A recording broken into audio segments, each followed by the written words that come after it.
आवाज आ रहा है पीछे? नहीं जा रहा, मुझे लगता नहीं जा रहा है। इससे नहीं जा रहा, मेरा जा रहा है।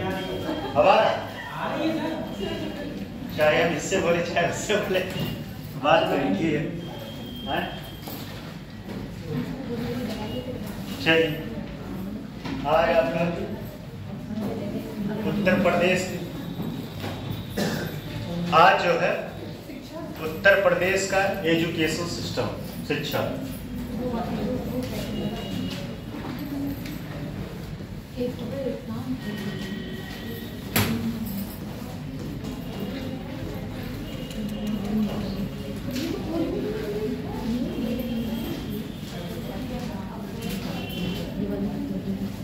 ठीक,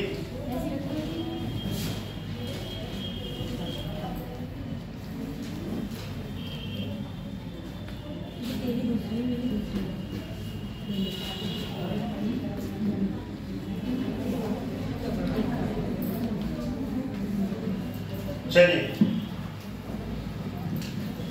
तो पहले आप लोग थोड़ा सा आप लोग ज्ञान वर्धन कराते हैं। बताइए उत्तर प्रदेश नहीं, पहले भारत के बारे में बात करते हैं। भारत के परिप्रेक्ष्य में भारत में शिक्षा के मामले में सबसे पहली शुरुआत कब की गई थी? शिक्षा के बताइए, अपना अपना ज्ञान बताइए।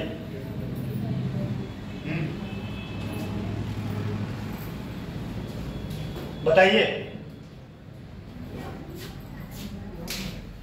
चार्टर एक्ट सुने थे नहीं? सुने? कब कब आया था चार्टर एक्ट? कब कब आया था और कब, ये कौन से काल में आया था? मतलब इकोनॉमिक्स में आया था कि पॉलिटी में आया था कि हिस्ट्री में आया था कि ज्योग्राफी में आया था? हिस्ट्री और पॉलिटी दोनों। ठीक है। शिक्षा के लिए सबसे पहले बजट किसमें दिया गया था? कौन से चार्टर एक्ट में? 1813। बहुत सही। 1813 कितना दिया गया था शिक्षा के लिए? 1 लाख रुपए। कितना? 1 लाख। ठीक। लेकिन ये जो है पैसा जो आया, बहुत हद तक इससे कुछ भारत में शिक्षा के मामले में काम हो न सका, क्योंकि बहुत सारे लोग जो है इसके विरोध में खड़े हो गए थे। उसके बाद जो है सबसे पहले शिक्षा के लिए एक व्यवस्थित व्यवस्था की गई थी। व्यवस्थित व्यवस्था कब की गई थी? 1852 में। क्या किया गया था? क्या नाम था? 1852 में क्या आया था? हंटर आयोग।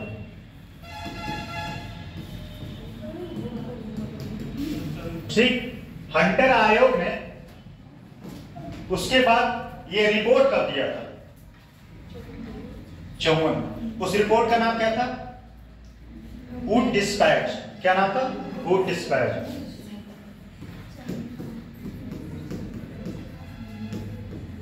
कब आया था? 1854। ठीक। तो इसमें देखिए, ये यहाँ पे ये बात करने का डिस्कस नहीं है किसमें किस स्तर पे कौन कौन से स्तर पे बात की गई थी। प्राथमिक, उसके बाद माध्यमिक, उसके बाद उच्चतर। ठीक। तो ये यहाँ पे विषय नहीं है। बस मैं शिक्षा के प्रणाली को बता रहा हूँ, कहाँ से स्टार्ट हुआ था और कहाँ से प्रॉपर वे में चलता गया। ठीक। ये आप लोग हिस्ट्री में पढ़े होंगे। बताइए 1854 के वुड डिस्पैच में या हंटर आयोग में क्या क्या व्यवस्थाएं की गई थी? कौन बता सकता है? बताइए कृष्णपाल। और कौन बता सकता है? उसके बाद कौन सा एक आयोग आया था? सैंडल नाम सुने?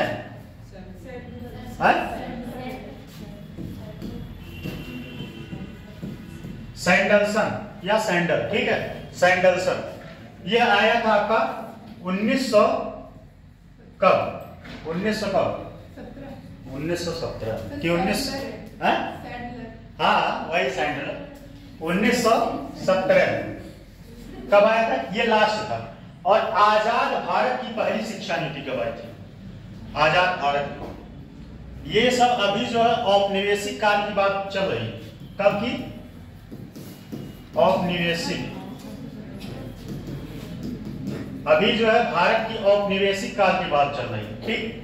लेकिन उसके बाद राधाकृष्णन आयोग सुने हैं, राधाकृष्णन आयोग के नाम पे भारत में एजुकेशन पॉलिसी आया था। भारत में सबसे पहले एजुकेशन पॉलिसी कब आया था, कौन बता सकता है? अभी तक 3 एजुकेशन पॉलिसी आया है। कितना आया है? 3 आया है। तीसरा कब का है? लेटेस्ट है तीसरा 2019। कमेटी कब गठित की गई थी? आज बताएंगे। न्यू एजुकेशन पॉलिसी पे बताएं उसमें क्या क्या व्यवस्थाएं की गई थी, क्या क्या सजेशन है। अच्छा, ये जो कॉलेज ड्रॉप आउट होता है उसमें बहुत अच्छे से बताया गया है, तो अभी वो जब आएगा टॉपिक तो उस पर डिस्कस करेंगे। सबसे पहले कब आया था न्यू एजुकेशन पॉलिसी? 1968 में। कब आया था? पहली बार आया था, फर्स्ट बार, ठीक। दूसरी बार कब आया था? 1900 कितना? 86, ठीक, 1986। और तीसरी कब आया? 2019 में। लेकिन ये गठित कब किया गया था? 2019 में रिपोर्ट आया था, ठीक है, मुझे भी पता है। 2019 में रिपोर्ट आया था, 2020 में लागू करना था, लेकिन अभी लागू हो पाया? अच्छा, नई शिक्षा नीति कौन सा राज्य है जो लागू कर दिया है? एक राज्य है जो लागू कर दिया अपने यहाँ है। गूगल करिएगा, कौन बता सकता है इस क्वेश्चन को? उत्तराखंड, सही। उत्तराखंड जो है न्यू एजुकेशन पॉलिसी को अपने यहाँ मतलब लागू कर दिया, ठीक। ये 19 में रिपोर्ट आया था, 2019 में रिपोर्ट आया था। और अध्यक्षता किसने में गठित की गई? के कस्तूरी रंगन, ठीक, के कस्तूरी रंगन। ये भारत के बारे में था। भारत के बारे में ये सब जाके आप हिस्ट्री में पढ़ लीजिएगा, ठीक है, क्योंकि ये अगर बताना शुरू कर देंगे तो ये आज ही यही चलता रहेगा। मतलब कौन कौन सा यही चलता रहेगा। 1852, फिर 1970, इसमें उच्च माध्यमिक और हायर स्कूल के बारे में। अनुदान आयोग का गठन कब किया गया था, कौन बता सकता है? जिसको यूजीसी बोलते हैं। ये सब क्वेश्चन आया है एग्जाम में, बताइए। और कोई ऑप्शन है?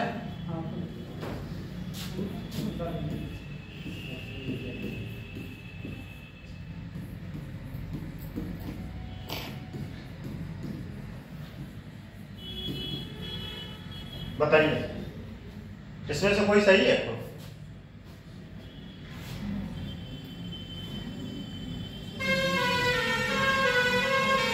ऐसे आप लोग शांत पड़े हैं,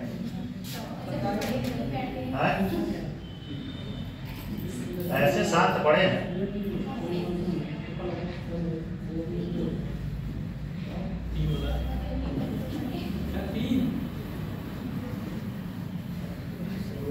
चार 3 ऑप्शन ही नहीं था, कहां से 3 पा गए? अपने कर गए। गूगल पे 1903 बता रहा है। अच्छा, आप लिखे, ठीक। इसको गूगल देखिए, ये वाला सब अच्छे से पढ़ लीजिएगा क्योंकि ये बताने का डिस्कस नहीं है यहाँ पे, ठीक। हम आते हैं उत्तर प्रदेश में। ये थोड़ा सा ओवरऑल आपको बता दिए कि अभी तक उत्तर प्रदेश मतलब भारत में शिक्षा के बारे में कौन कौन सी पहल की गई और कौन कौन सी नीतियां आई, ठीक। पहले कब आया था? 1813 में शिक्षा के लिए 1 लाख रुपए की व्यवस्था की गई, ठीक। उसके बाद कौन सा आया आयोग? हंटर आयोग आया 1852 में हंटर आयोग आया। इसने जो है कुछ सुझाव दिया, लेकिन वह भारत में सही बात तो यह है कि लागू नहीं हो पाया उतना अच्छे से, ठीक। उसके बाद एक और आयोग आया, कौन आया? उसने अपना रिपोर्ट किसके नाम से दिया था? वुड डिस्पैच के नाम से, ठीक। फिर उसके बाद अगला आया था 1917 में। 1917 में आया, इसने भी अपना सुझाव दिया। अच्छा, त्रिस्तरीय मॉडल दिए थे, कुछ लोग द्विस्तरीय दिए थे, कुछ लोग त्रिस्तरीय दिए थे। 2 स्तरीय मतलब क्या होगा? 2 स्तरीय मतलब कुछ लोग बस इंटर तक के परिपक्ष मतलब इंटर तक के फेवर में थे, और कुछ लोग हायर एजुकेशन के भी फेवर में थे, ठीक। तो ये सब सारी व्यवस्थाएं की गई थी। हम आते हैं अपने उत्तर प्रदेश में। उत्तर प्रदेश में सबसे पहले शिक्षा आयोग का गठन कब किया गया था?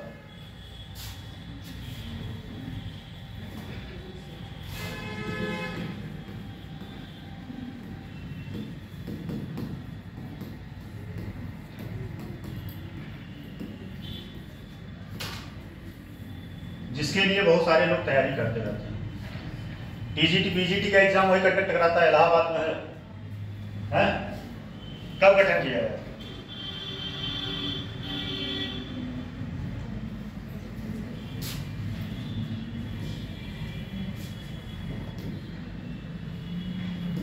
कुछ लिख लीजिए, लोग कुछ लिखते हैं, लिखेंगे नहीं, मैं टॉपिक ही बता रहा हूं, ठीक है, समझा देंगे।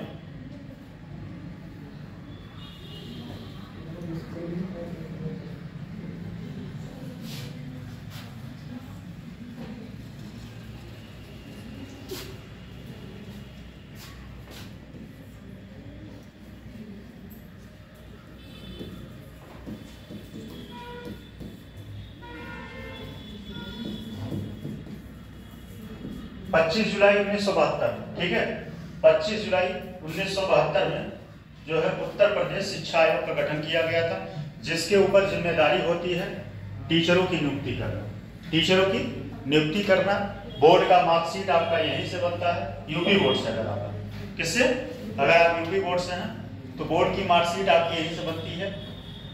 और जो टीचरों की नियुक्ति या नए नियम लागू करना यूपी बोर्ड से संबंधित। हर बोर्ड का अलग अलग अपना होता है। सीबीएसई बोर्ड जो है दिल्ली से जो है रेगुलेट होता है, यूपी बोर्ड इलाहाबाद से, और आईसीएसई बोर्ड कहां से रेगुलेट होता है, कौन बता सकता है? अच्छा, आईसीएसई बोर्ड आप लोगों में से कोई पढ़ा है नहीं है? आईसीएसई बोर्ड से कोई नहीं, सीबीएसई बोर्ड से एक दो लोग हैं। आईसीएसई बोर्ड में नंबर खूब मिलता है, अगर आप सही से लिख के आए तो उसमें नंबर खूब मिलता है। 90 मतलब हर सब्जेक्ट में 95 नंबर मिलता है। आपका क्या था, यूपी बोर्ड था, सीबीएसई बोर्ड था? आप लोग 2 दिन आते हैं, 2 दिन गायब रहते हैं, क्या बात है? कुछ कारण है क्या विशेष? किसी दिन देखते हैं क्लास में भीड़ रहेगा, किसी दिन खाली रहेगा। 2 ही 4 लोग ऐसे हैं कि जो 1-2 दिन आएंगे, 1-2 दिन गैप कर देंगे। क्या कारण? अच्छा हाँ, आपके पिताजी पढ़ाते हैं, सही है। कहीं से भी ज्ञान मिले, ज्ञान मिलने से मतलब, ज्ञान कहीं से मिले, मिलने से मतलब है, ठीक।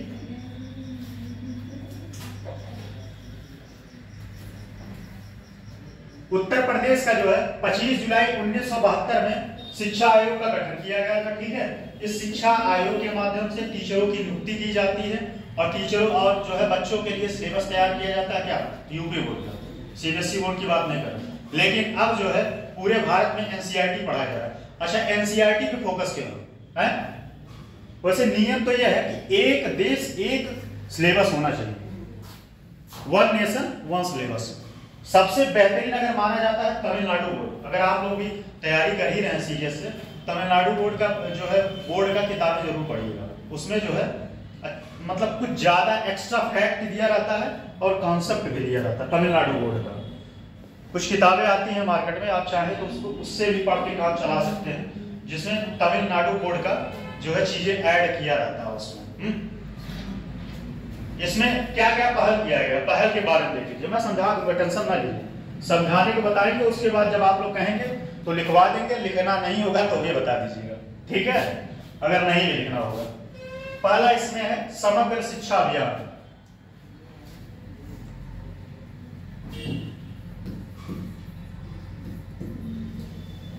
समग्र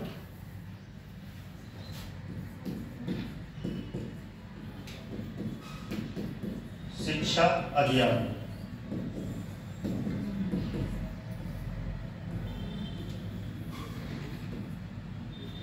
दूसरा इसमें है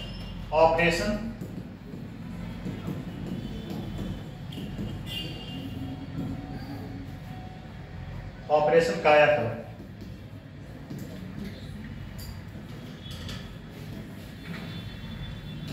तीसरा इसमें है निपुण भारत मिशन।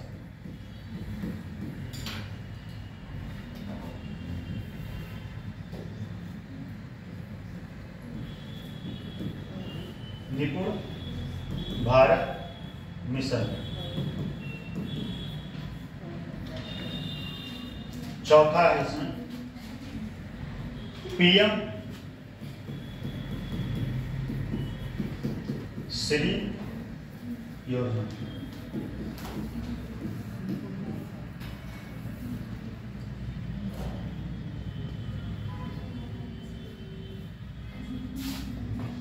चलिए पहले ध्यान रखिए प्रश्न।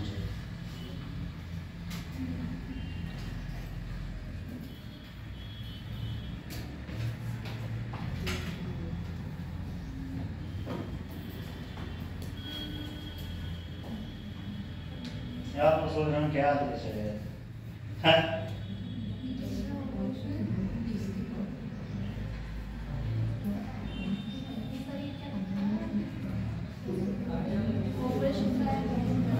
ऑपरेशन काय करो, ठीक है।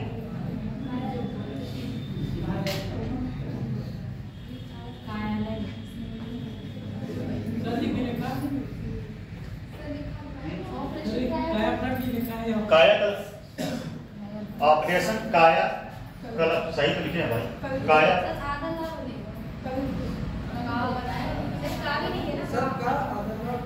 अरे हाँ,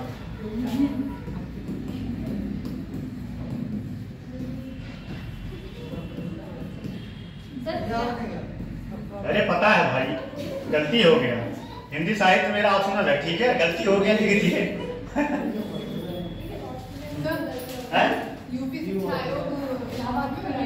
हाँ, उत्तर प्रदेश से मैं है, वहाँ आए दिन जो है धरना दिया जाता है। इलाहाबाद के एलन में, एलन में जगह का नाम एलन में, वहाँ पे जो है आए दिन धरना दिया जाता है, ठीक है।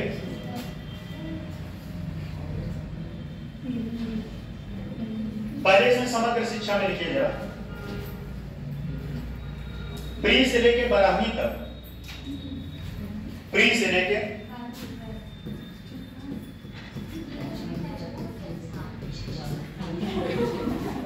क्या हुआ, क्या हुआ, कौन मोबाइल चला रहा है, कॉल लगा रहा है। प्री से लेके 12वीं तक, ठीक, प्री से लेके 12वीं तक के अनुसार लिखे, प्री से लेके 12वीं तक के अनुसार यह योजना बनाया गया, जो यह योजना बनाया गया जो एनईपी, एनईपी का फुल फॉर्म क्या हो, हाँ, एनईपी 2020 रिपोर्ट आया था 2019 में और लागू करने की बात हुई थी। अभी इस पे सुझाव मांगा जा रहा है, ठीक है, अभी भारत में लागू नहीं हुआ। न्यू एजुकेशन पॉलिसी बताएंगे, क्या लिखे बताइए जरा।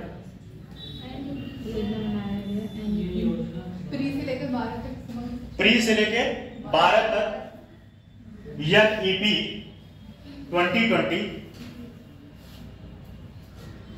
के अनुसार यह योजना बनाया गया था, यह योजना बनाया गया था।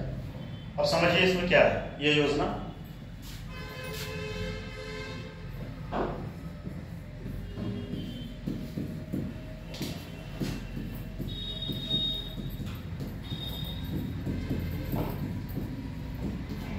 पहले समझिए इसमें क्या है।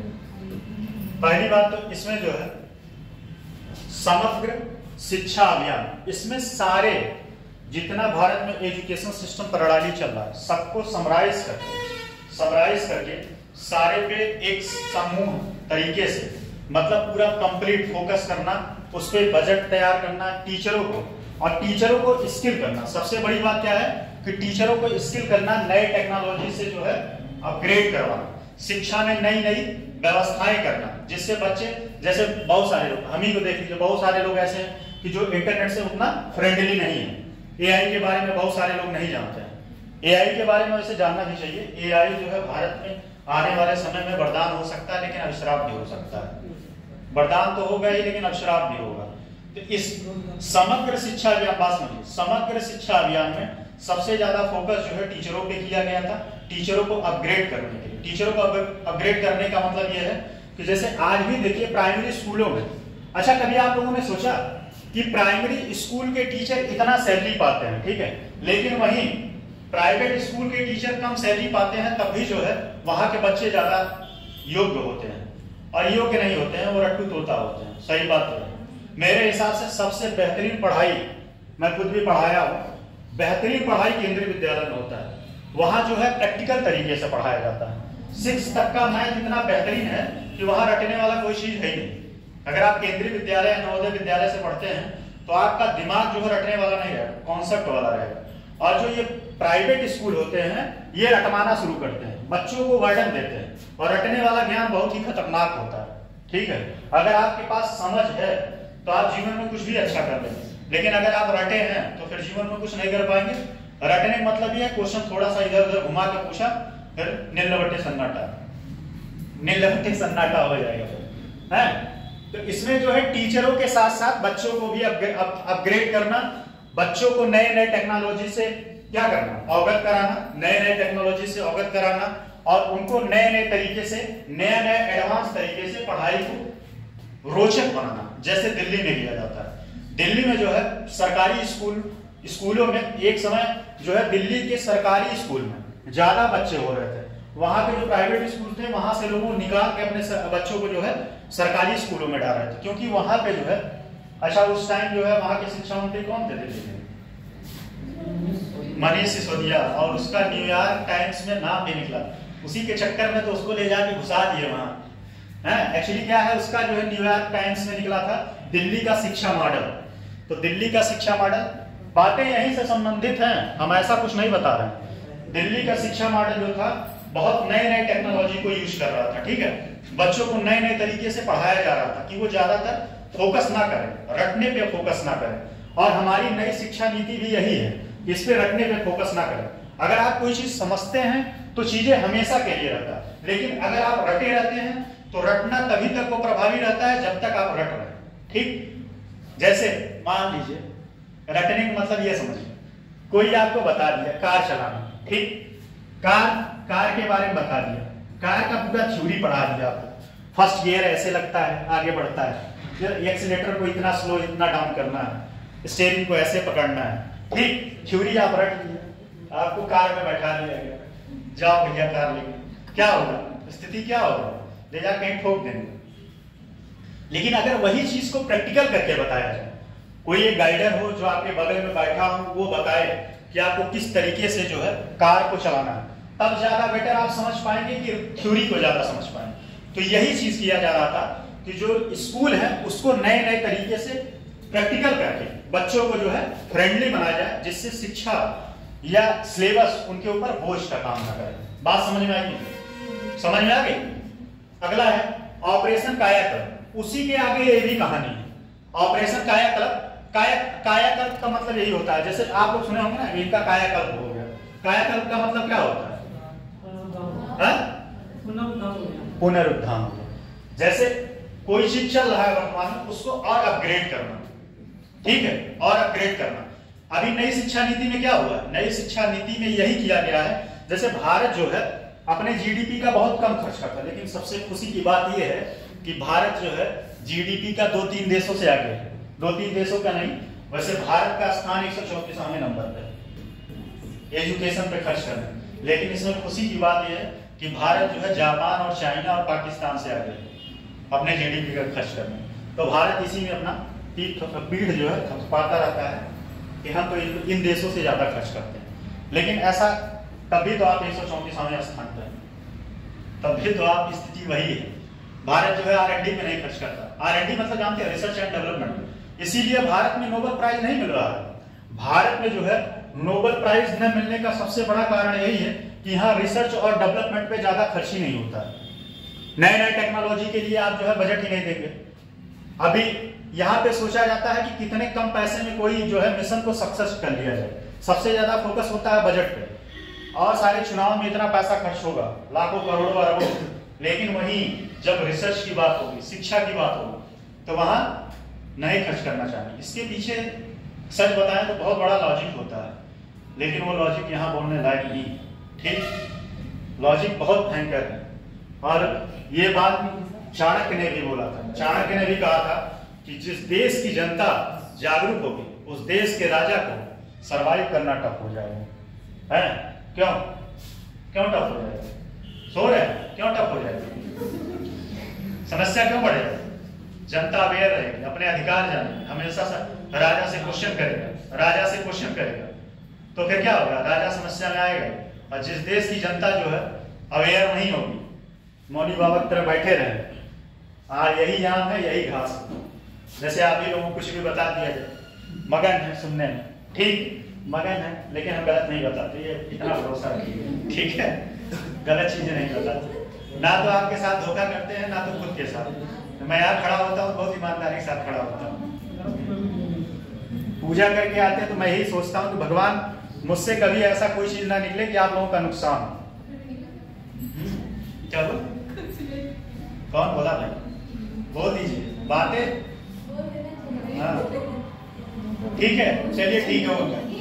ऑपरेशन कायाकल्प पुनरुत्थान करना, ठीक है, चीजों का पुनरुत्थान करना। जैसे अभी आप देख रहे हो प्राइमरी स्कूलों में क्या रहा है, ये डिजिटल बोर्ड जो है प्राइमरी स्कूलों में भी लगा है, वाईफाई की व्यवस्था की जा रही है। वाईफाई की व्यवस्था क्यों की जा रही है, जिससे उनको नए नए तरीकों से बताया जा सके। जैसे मान लीजिए इंडिया का मैप है, अब उस इंडिया के मैप को मान लीजिए प्लेट टेक्टोनिक थ्योरी आ गया, वैसे प्राइमरी में पढ़ाया नहीं जाता, लेकिन प्लेट टेक्टोनिक थ्योरी है, प्लेट कैसे सरक रहे हैं, उसको जो है 3D एनिमेशन में दिखाया जाए। प्लेटों का कन्वर्जन पढ़े नहीं, क्या पढ़े, कितने प्लेटें हैं, अब यही है मोहनी बाबा तरह बैठ के, कितने प्लेट हैं, और छोटे प्लेट 6 प्लेट का नाम कोई बता दे।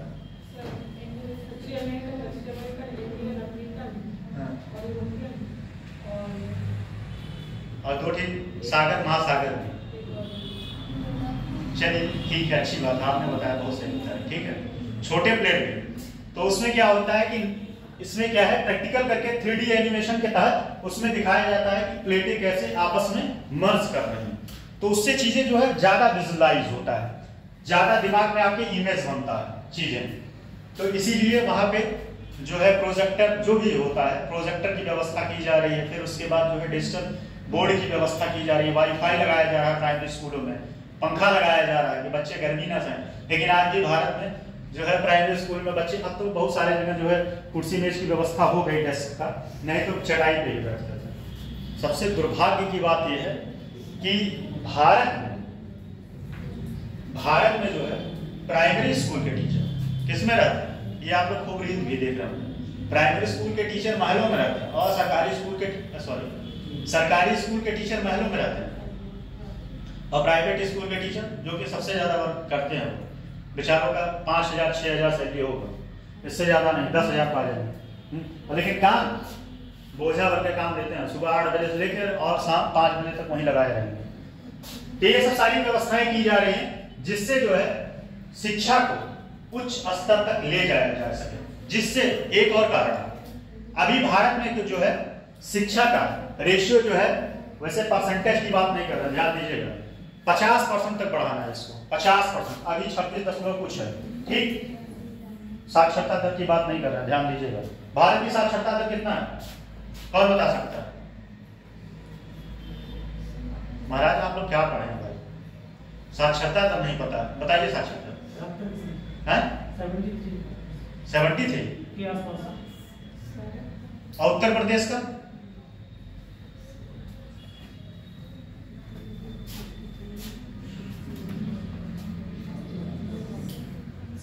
कहाँ रहते हैं? पढ़ाई लिखाई करो भाई, ऐसे नहीं पढ़ोगे तो सिलेक्शन नहीं होगा, ठीक है। सिलेक्शन के लिए बहुत, अभी आप लोगों का बहुत सारी चीजें पता नहीं, 2 साल से क्या पढ़ते हो हमें तो यही नहीं समझ में आता है, बताइए आप हैं? नहीं पता, और क्या आपका नाम लेके बताएंगे तभी आप बोलेंगे। बताइए उत्तर प्रदेश का कितना है साक्षरता दर, सबसे कम साक्षर जिला कौन सा? उत्तर प्रदेश का, ठीक है आप मत बोलिए, सबसे ज्यादा साक्षरता वाला कौन सा? बताइए, बेसिक आप बताइए, आप बताइए, आप बताइए, निहाल बताइए आप, सही। बताओ, उसके बाद हो गया आपको कि हम तो पढ़ लेते हैं घर में, यही पढ़ लेते हो, नॉर्मल क्वेश्चन तो बता नहीं पाते, नॉर्मल क्वेश्चन तो बता नहीं पाते हो, घर पे पढ़ लेते हो। हमें तो नहीं लगता घर पे एक ही काम होता होगा, बैठ के मोबाइल चलता होगा, जो समस्या का कारण है, ठीक। चलिए, निपुण योजना, भारत में निपुण योजना ये केंद्र सरकार की योजना है। इसमें जो है पैसों की व्यवस्था की गई थी। कितना पैसा? 600 कुछ करोड़ था। रुकिए बता देते हैं।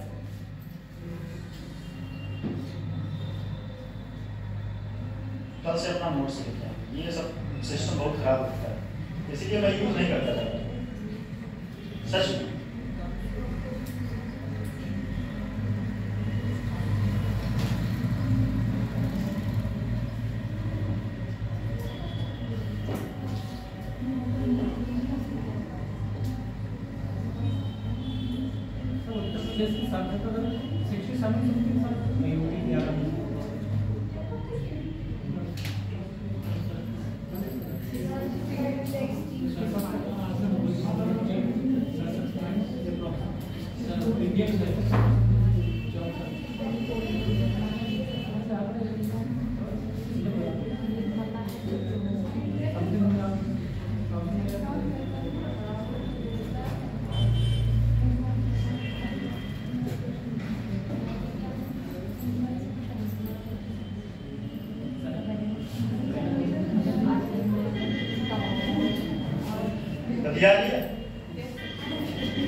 और कोई बात मत कर लीजिए।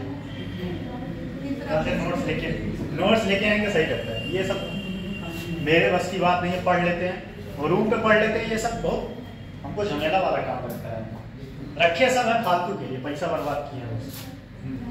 ये पॉलिसी जो है 2024 से 27 2024 से 27 3 वर्ष के लिए निपुण योजना शुरू की गई थी। ठीक है, लिख लीजिए पहले इसको, निपुण योजना।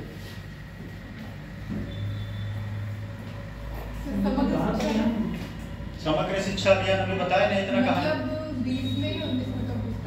नहीं नहीं, ये 20-19 नहीं, बस ऐसे लिखिएगा। योजना कब स्टार्ट की इसके बारे में। हाँ, सरकार की योजना है।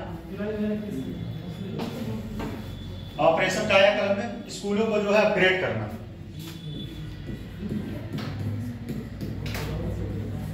अपग्रेड या पुनरुत्थान करना। अपग्रेड में बहुत सारी चीजें हैं। ठीक है, क्या क्या है उसमें? अपग्रेड में होलिस्टिक लेवल पे होता है, सारा चीज उसमें आएगा। भारत में निपुण मिशन ये 3 साल के लिए चलाया गया है। ये करंट का क्वेश्चन था, करंट में पीसीएस में क्वेश्चन भी आया है। निपुण योजना क्या थी? निपुण योजना पहले बताइए किसके द्वारा चलाया गया था? किसके द्वारा चलाया गया था निपुण योजना? ऑप्शन दे, बताइए निपुण योजना किसके द्वारा चलाई गई? उत्तर प्रदेश और केंद्र सरकार। केंद्र सरकार द्वारा, सही। केंद्र सरकार द्वारा। निपुण योजना में थोड़ा सा लिखिए, निपुण योजना इसमें लिख लीजिए स्कूल शिक्षा एवं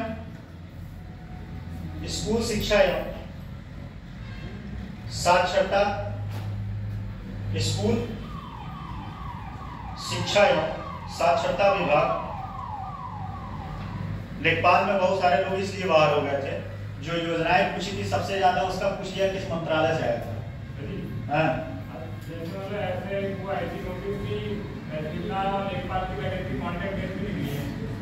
क्या तहसीलदार और लेखपाल की वैकेंसी कॉन्ट्रैक्ट बेस पे निकली है। कहाँ? गोरखपुर में। कब निकली? उसमें दिखाया था ना। भाई हंसने वाली कौन सी बात? कौन हंसा? क्या हंसे पहले बताओ, किस लिए हंसे? वो कौन सी बात? मजाक समझते हो क्लास में आप लोग? जितना छूट दे उसका फायदा मत उठाया करिए, ठीक है? सीरियसली बता रहे हैं, क्लास से एक दिन हमारा दिमाग खराब होगा, निकाल देंगे। चाहे एक ही बच्चा रहेगा वही पढ़ेगा। हाँ बोलिए, क्या बोल रहे? आता जाता तो है नहीं, पूछते हैं कोई क्वेश्चन बता नहीं पाते आप लोग, हंसने दांत निकालने के लिए एक्सपर्ट हो। बोलिए।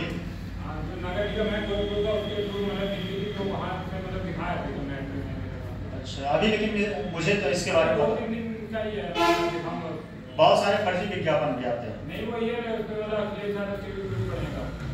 अखिलेश यादव के भी ट्वीट पढ़े कि मतलब योगी सरकार ने ऐसे कैसे निकाल दिए कॉन्ट्रैक्ट। तहसीलदार की वैकेंसी नहीं, तहसीलदार की वैकेंसी पता है आपको? पहली बात तो एक बात और जाना, आपके ज्ञान के लिए बता दें, तहसीलदार की वैकेंसी डायरेक्ट आती नहीं, ठीक? और तहसीलदार की पोस्ट पे डायरेक्ट ज्वाइनिंग भी नहीं होता, ये भी जानते। तहसीलदार का नहीं, समझिए, तहसीलदार पहले जो है नायब तहसीलदार की ज्वाइनिंग होती है पीसीएस के थ्रू। जो नायब तहसीलदार होता है वो प्रमोट होके तहसीलदार होता है। हमारे कुछ सीनियर है तब मैं बता रहा हूँ। तहसीलदार प्रमोट होके जाता है, नायब तहसीलदार बनता है, फिर अगला उसका प्रमोशन एसडीएम होता है। अगर उसका एज कम रहेगा तो एडीएम तक जा सकता है, एडीएम तक, उसके आगे नहीं जाएगा। और लेखपाल जो होता है वो लेखपाल मैक्सिमम जो है नायब तहसीलदार तक जाएगा। एक हमारे मित्र हैं, उनके भैया नायब तहसीलदार में 10 पास थे, लेखपाल बन गए थे। इस समय जो है आजमगढ़ के आसपास में कहीं वो जो है इस समय वो है नायब तहसीलदार। तो ऐसी वैकेंसी नहीं है, सब फर्जी बात है, ठीक है। फर्जी के चक्कर में मत पड़ा करिए। निपुण योजना में थोड़ा सा लिखिए, निपुण योजना स्कूल शिक्षा एवं साक्षरता विभाग। अच्छा एक चीज बताइए आप लोगों से क्वेश्चन, मानव संसाधन एवं विकास मंत्रालय का नाम बदल के अब क्या हो गया?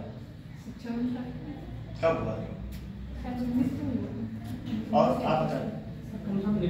पिछले साल, पिछले साल 19 में।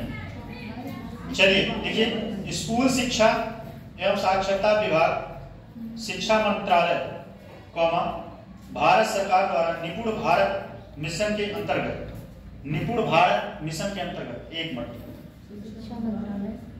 निपुण भारत मिशन के अंतर्गत, हाँ ठीक है, 24 से 27। और ये किस मिशन?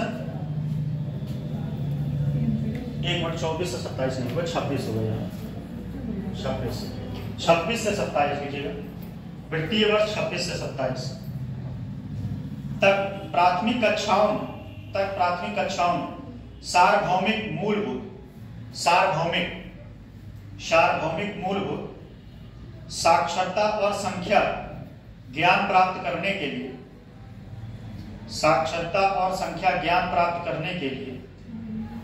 तथा वाटिका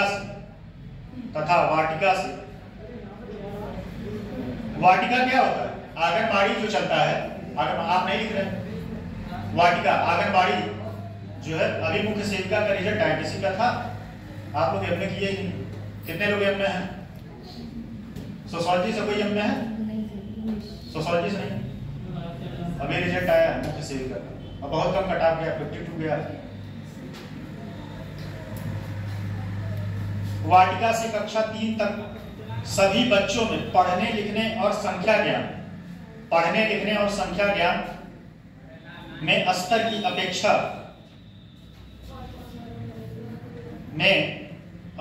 अपेक्षित योग्यता प्राप्त करने का लक्ष्य निर्धारित किया गया। पढ़ने लिखने जो है, इसमें टूल्स के माध्यम से नंबरों का जो टूल्स होता है ना, इंस्ट्रूमेंट के माध्यम से नंबरों को पहचान कराया जाएगा छोटे बच्चों को। अब आप छोटे बच्चों को 3 लिख देंगे तो थोड़ी जाना है, ठीक है। उनको टूल्स के माध्यम से नंबरों से अवगत कराया जाएगा, लॉजिकल तरीके से उनको नए तरीके से उनको शिक्षा दी जाएगी। प्ले वे स्कूल सुना है कि नहीं? प्ले वे स्कूल पता है क्या होता है? उसमें बच्चों को जो है खेल में पढ़ाया जाता है, प्ले वे स्कूल। और सच बात यह है कि आप लोग मत डालिएगा अपने बच्चों को, क्योंकि वहाँ फर्जी का पैसा लूटा जाता है। उसमें कुछ नहीं, वहाँ 3 साल में बस एक काम करवाएंगे, ABCD और 1 2 सिखाएंगे बस। तो वो तो काम आप अपने घर पे भी कर सकते हो। वहाँ मैडम लोग क्या करती है, नाच के बताएंगे बच्चों को, और कुछ नहीं होता है। हाँ, तो नाच के मैडम लोग पढ़ाती हैं, उसी पैसा लेती हैं, आप लोग खुद नाच के पढ़ा सकते हो। तो मत डालिएगा प्ले वे स्कूल में, ठीक। उसमें जो है बच्चों को नए तरीके से, मतलब शिक्षा, सही बात तो यह है कि बच्चे स्कूल नहीं जाना चाहते। उसमें से मैं भी एक था, 9th तक मैं स्कूल नहीं जाता था, खूब मैच खेलता था, मार बहुत खाता था, कोई फर्क नहीं पड़ता था। मैच खूब खेलते थे, स्कूल नहीं जाता। मुझे याद है कि कभी आज तक जीवन में नहीं, आज तक कभी स्कूल हम 1 हफ्ते नहीं गए थे। 1 हफ्ते लगातार कभी मैं स्कूल नहीं गया 8th तक। उसके बाद मैंने खूब पढ़ाई किया, सच में। 8th के बाद 9th, और उसके बाद BSc MA जो भी था, बहुत अच्छे से, बहुत ईमानदारी से पढ़ा। तो उन लोगों को शिक्षा जो है रोचक बनाया जाता है। ये निपुण योजना में क्या है, इसमें जो है लॉजिकल तरीके से बच्चों को शिक्षा दी जाएगी, लॉजिकल तरीके से, और ये 3 साल तक प्रभावी रहेगा। कब तक? 3 साल तक प्रभावी रहेगा। और इसमें जो है बच्चों को ऐसा शिक्षा दिया जाएगा जिससे बच्चे जो है बोर ना, ठीक। जैसे मैडम लोग क्या करती हैं, प्ले वे स्कूल का ही ये कॉन्सेप्ट है वहां क्या करती हैं, 1 घंटा पढ़ा बच्चा, तब तक ले जाकर की चॉकलेट पकड़ा देती, तो खाओ ऐस कर, ठीक। उसके बाद कुछ देर पढ़ेगा लिखेगा, चॉकलेट खाएगा, मस्त हो गया, मैम चॉकलेट दे दी। फिर उसके बाद उसके पास एनर्जी आया, नहीं मैम अब फिर पढ़ना है, मैं फिर पढ़ाई 2-4 कॉन्सेप्ट बताई खेल खेल में। फिर उसको लगा कि बच्चा बोर हो, अच्छा तो वही 3 घंटे की स्कूल होता है, मैक्सिमम 3 घंटे। फिर मैम जो है उसको कुछ चॉकलेट वॉकलेट दे दी या कोल्ड ड्रिंक दे दी, जो भी मन करे। मैम अपने जेब से नहीं देती, ये भी बात है, उसी के लिए फीस दिया जाता है, 5,000 4,000 रुपए पर मंथ फीस होता है उसका, प्ले वे स्कूल का। बच्चे जो है वहाँ झूला होता है, झूले पे जाके झूल के पढ़ें। ये मतलब बच्चों को शिक्षा ऐसा ना लगे कि बोर हो जाए, शिक्षा से बोर हो जाए। जैसे हम लोगों के सिस्टम में, समझिए बात को समझिए, हम लोगों के समय में क्या था, हम लोगों को शिक्षा जो है ना इस तरीके से बोझिल बना दिया गया, इसीलिए स्कूल जाने मन नहीं करता। मेरा सच बताएं तो इसीलिए स्कूल जाने मन नहीं करता। उस टाइम जो है 9 से 3 स्कूल हुआ करता था, लगातार पीरियड चलता था, एक टीचर गया तब तक दूसरा आ गया, दूसरा गया तीसरा आ गया, मतलब सांस लेने की जगह नहीं था। नोट्स बनाओ, कॉपी चेक कराओ। एक हमारे मैथ के टीचर तो बहुत मारते थे भाई, बहुत मारते थे हैं, उनके क्लास में मारते तो थे ही, गाली भी देते थे, हाँ गाली भी देते थे। अगर आप नहीं नोट्स तो उनका अगर आपका नहीं कंप्लीट है कॉपी तो तमचियाते तो थे ही, फिर गाली भी देते थे। तमचियाते मतलब नहीं समझे, तमचियाते मतलब तमाचा देते, ठीक। तो हम लोगों को जो है, इसीलिए हम लोगों का शिक्षा मतलब स्कूल जाने का मन नहीं करता। लेकिन उस चीज को अब अपग्रेड किया गया, किया गया है कि प्ले वे स्कूल में कन्वर्ट कर दिया गया। प्ले वे स्कूल में यही होता है कि मैम लोग जाती हैं और जो है आप लोग भी ट्राई कर लिया करिए, लेकिन बीएड होना चाहिए कंपलसरी। बहुत सारे स्कूल वाले बीएड रहता है तभी तो प्ले वे स्कूल में लेते हैं, तो उसमें पैसा ठीक ठाक मिलता है। मैम लोगों को कम से कम 10-12 हज़ार रुपया सैलरी मिलता है, और करना कुछ नहीं करना है, बस सत्यारी वहाँ काटना है 3 घंटे जाकर, बच्चों के साथ नाचना है? तो ये सब तरीके से बच्चों को जो है एजुकेशन फ्रेंडली बनाया जाता था, एजुकेशन फ्रेंडली, जिससे वो चीजों से बोर ना, ठीक। और उनके पास जो है, अच्छा नई एजुकेशन पॉलिसी में भी ये बातें की गई है। जैसे नई एजुकेशन पॉलिसी में सबसे ज्यादा फोकस दिया गया है कॉन्सेप्ट पे, प्रैक्टिकल। आप कोई भी शिक्षा लीजिए तो प्रैक्टिकल तरीके से सिखाओ। जैसे आप न्यूटन का लॉ पढ़ रहे हैं, ठीक, न्यूटन का लॉ पढ़ रहे हैं, अच्छा फिजिक्स वाला फेमस क्यों हुआ, बात पता है इसके पीछे? वह हर चीज को प्रैक्टिकल तरीके से बताता था। क्या बताता था? प्रैक्टिकल तरीके से, फिजिक्स वाला। तो प्रैक्टिकल तरीके से बताने से क्या होता है, चीजें जो है अच्छे से समझ में आती हैं। और थ्योरी बताने में, थ्योरी तो हर कही है, किताब भी है, बात समझ में आया? न्यू एजुकेशन पॉलिसी समझ में आया कि नहीं? बहुत कहानी बता दी है। सार इतना है कि बच्चों को जो है इस तरीके से पढ़ाया जाए टूल्स के माध्यम से कि वह फ्रेंडली है, ठीक। पीएम श्री भी एक योजना है, इसमें कुछ पैसे की व्यवस्था की गई थी, बस कुछ पैसे की व्यवस्था। पीएम श्री क्या बोल, स्कूल है इसमें भी ये लागू है।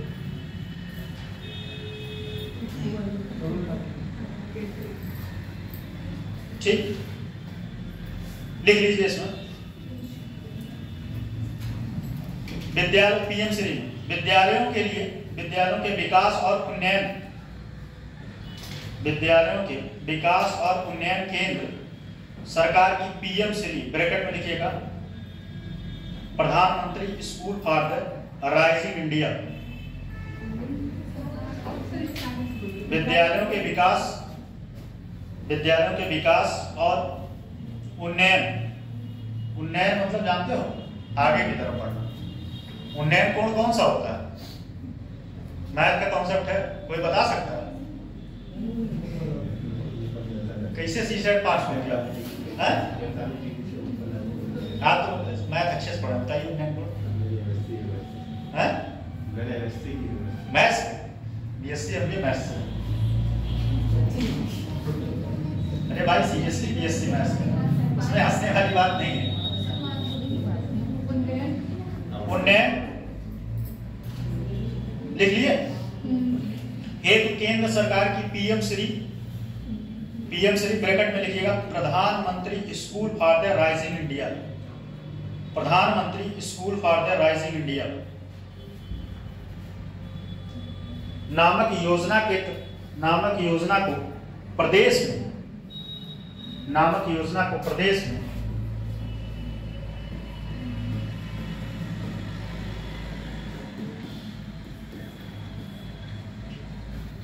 2 नामक योजना को प्रदेश में क्रियान्वित करने हेतु वित्तीय वर्ष 23-24 वित्तीय वर्ष कितना होता है बताइए? वित्तीय वर्ष क्या होता है?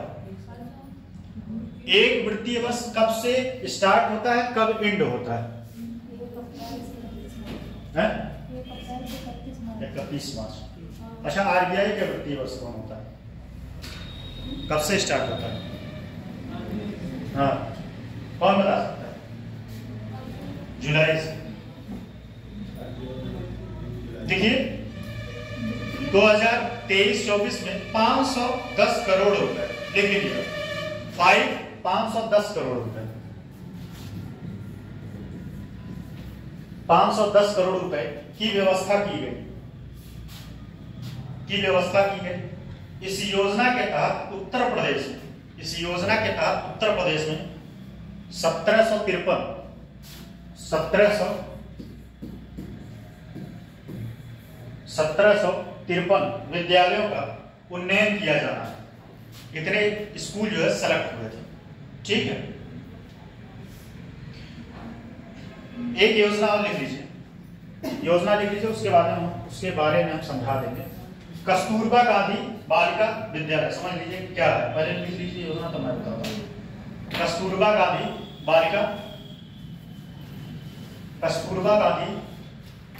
बालिका विद्यालय, पहले समझ लीजिए। कस्तूरबा गांधी बालिका विद्यालय पहली बात तो एक आवासीय विद्यालय है। क्या है? आवासीय विद्यालय है, और यहाँ पे सिर्फ और सिर्फ छात्राओं का एडमिशन होता है, ठीक, छात्राओं का। और किसका? ये ब्लॉक स्तर पे स्कूल चलता है। कहाँ चलता है? ब्लॉक स्तर पे। किसमें चलता है? ब्लॉक स्तर पे स्कूल चलता है। और इसमें किसको एडमिशन मिलता है, कौन बता सकता है? आप पढ़िए, आपको तो अच्छे से पता होगा, बताइए किसको एडमिशन मिलता है? किस क्लास से कौन से क्लास तक चलता है?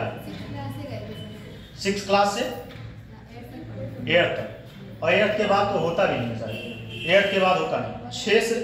लेकिन इसमें जो है कौन से बच्चों को लिया जाता है, बताइए आप, कौन से बच्चों को एडमिशन लिया जाता है, बताइए। आर्थिक रूप से पिछड़े SC OBC के बच्चों को यहाँ एडमिशन मिलता है। आर्थिक रूप से पिछड़े हैं, आर्थिक रूप से पिछड़े तो हम बात समझे नहीं, जनरल और OBC से नहीं मतलब, हम बात कह रहे हैं आर्थिक रूप से। EWS का सर्टिफिकेट बना है तो जनरल है, तो कैसे बन गए, किस बेसिस पे बना? आर्थिक रूप से पिछड़े बन गए नहीं, लेकिन जिसका EWS का सर्टिफिकेट बना है, जनरल है, तब भी उसका, सच बताएं तो ये झुंझुना वाला काम है। EWS सही बता रहे हैं, झुंझुना वाला काम है। और EWS अगर आप लोगों का होगा, जनरल में है तो बनवाइएगा, क्योंकि आप और फाइट से दूर हो जाएंगे। TCS में हमेशा उसका जो है मेरिट ज्यादा ही जाता है EWS का, हमेशा। फाइनल मेरिट भले 40-50 नंबर का अंतर आ जाए भाई, जब आपका प्री ही निकलेगा नहीं तो फिर जो है फाइनल तक कहाँ जाओगे आप। तो आवासीय विद्यालय का जो है एक कॉन्सेप्ट था, आवासीय विद्यालय, ये ब्लॉक स्तर पे चलता है, बात समझ लीजिए, ब्लॉक स्तर पे चलता है। इसमें जो है 6 से लेके 8 तक की कक्षाएं चलती हैं। इसमें आर्थिक रूप से पिछड़े वर्ग और SC OBC के बालिकाओं का एडमिशन होता है। और यहाँ पे रहना खाना फ्री है कि पैसा लिया जाता है, बताइए आप, बताएं। नवोदय विद्यालय इसी कॉन्सेप्ट पे चलता है। अच्छा, आपको बताएं, नवोदय विद्यालय कॉन्सेप्ट भी यही है, सेम, उसमें भी, लेकिन उसका एग्जाम टफ होता है। नवोदय विद्यालय से कोई पढ़ा ही नहीं इसमें, नवोदय विद्यालय से हर साल UPSC में सिलेक्शन देते हैं बच्चे, ठीक। कस्तूरबा गांधी समझ में आ गया नहीं? अगला लिखिए, इसमें कुछ डाटा लिखवा दे कि छोड़, बताइए कितना स्कूल है, कितना, ये कोई मतलब है, छोड़िए। लिखिए दीक्षा है, डाटा लिखवा दे, चलिए देखिए कस्तूरबा गांधी में ये कक्षाएं, पहला लिखिए, पहला पॉइंट 6 से लेकर 8 तक चलती है। 6 से 8 कक्षाएं 6 से 8 तक संचालित की जाती है। क्या हुआ, आप हंस रहे हैं? लिखिए भाई साहब, लिख लीजिए, ठीक है, आपके काम आएगा। 6 से कक्षाएं 6 से लेकर 8 तक चलती है, ठीक।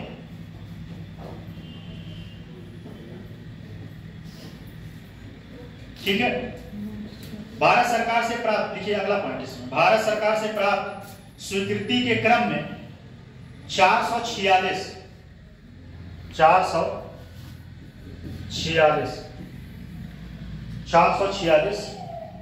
कस्तूरबा गांधी बालिका। अच्छा, आपका एडमिशन कैसे हुआ था, किस बेसिस पे हुआ था? कोई एंट्रेंस हुआ था कि ऐसे डायरेक्टली? एंट्रेंस हुआ था, नहीं तो ऐसे सारे लोग पहुंचे। सर पहले होता था ऐसे मेरिट बेस पे और फिर आप होने वाला। अच्छा, पहले मेरिट बेस पे होता था। 446 कस्तूरबा गांधी बालिका विद्यालयों को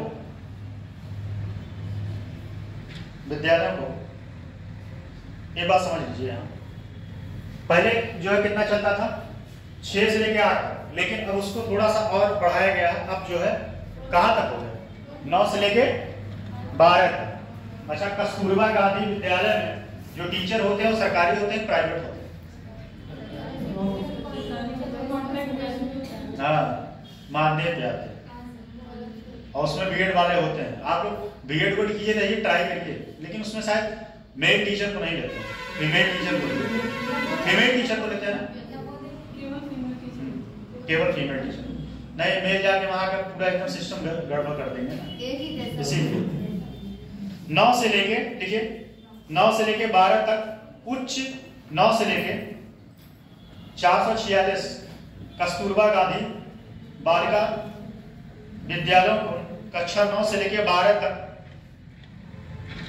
उच्चीकृत किया जा रहा है, मतलब अपग्रेड किया जा रहा है। ठीक है, अपग्रेड किया जा रहा है। इन विद्यालय लिखिएगा, उसी में लिखिए, इन विद्यालयों में अक्टूबर 2022 की, इन विद्यालयों में अक्टूबर 2022 की स्थिति के अनुसार लिखिएगा 78532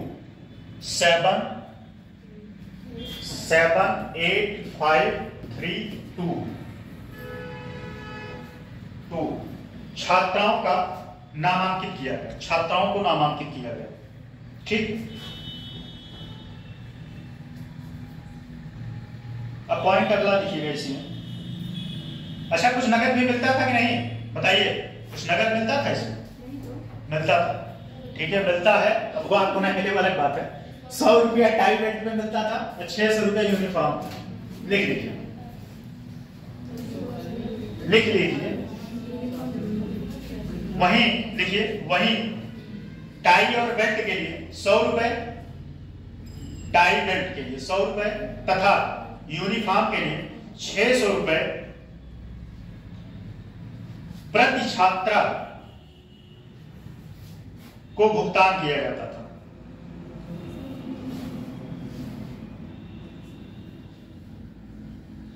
अच्छा, एक पॉइंट इसमें लिखिएगा नोट के रूप में, इसी में, ठीक है, नोट में लिखिए, आईआईटी गांधीनगर गुजरात के सहयोग से, आईआईटी गांधीनगर गुजरात के सहयोग से बालिकाओं को रोचक गतिविधियों के माध्यम से विज्ञान विषय में, रोचक गतिविधियों के माध्यम से विज्ञान विषय में क्षमता संवर्धन हेतु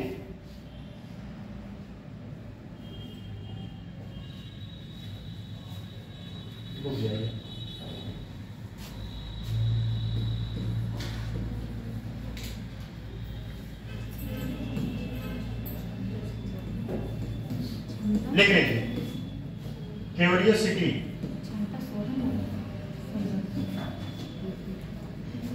क्षमता संवर्धन हेतु, क्यूरियोसिटी मतलब क्या होता है, कौन बताएगा? जिज्ञासा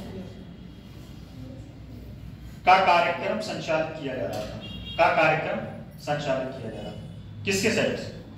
गांधीनगर, आईआईटी गांधीनगर जो है बालिकाओं को नए नए तरीके से विज्ञान पढ़ाता था, मतलब उसके सहयोग से विज्ञान को रोचक बनाया जाता था, जिससे महिलाएं भी साइंटिस्ट हो। वैसे एक बात बता दें कि भारत में जो है फीमेल का साइंटिस्ट दर बहुत कम है, फीमेल ठीक है, इसलिए आप लोग पढ़िए, आप लोग तो साइंटिस्ट बन नहीं सकते, अब बनेंगे तो या तो पीसीएस बनेंगे या तो आईएएस बनेंगे।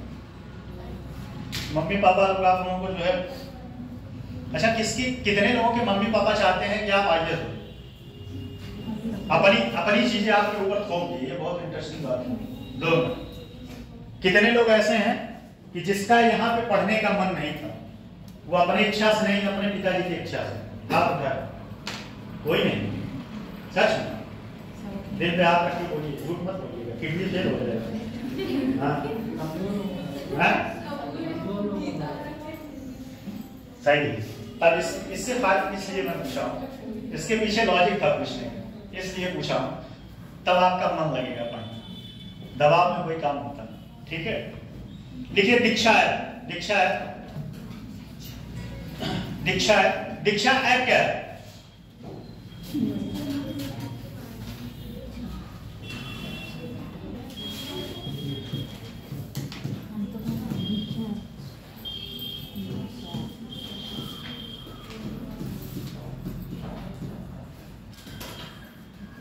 कभी इसके बारे में सुने हैं? दीक्षा के बारे में क्या है? ये ऑनलाइन एक ऐप है और इसमें आप जो है ऑडियो और वीडियो फॉर्मेट में 6500 से ज्यादा बुक और कंटेंट है, इसमें वीडियो है, इसके माध्यम से आप पढ़ सकते हैं। ठीक है, फ्री। अच्छा एक बात और बता दें आपको, उत्तर प्रदेश सरकार जो है एक दूरदर्शन पे चैनल चलाता है, कभी आप लोग देखेंगे, वहां पे पढ़ाया जाता है दूरदर्शन, 1300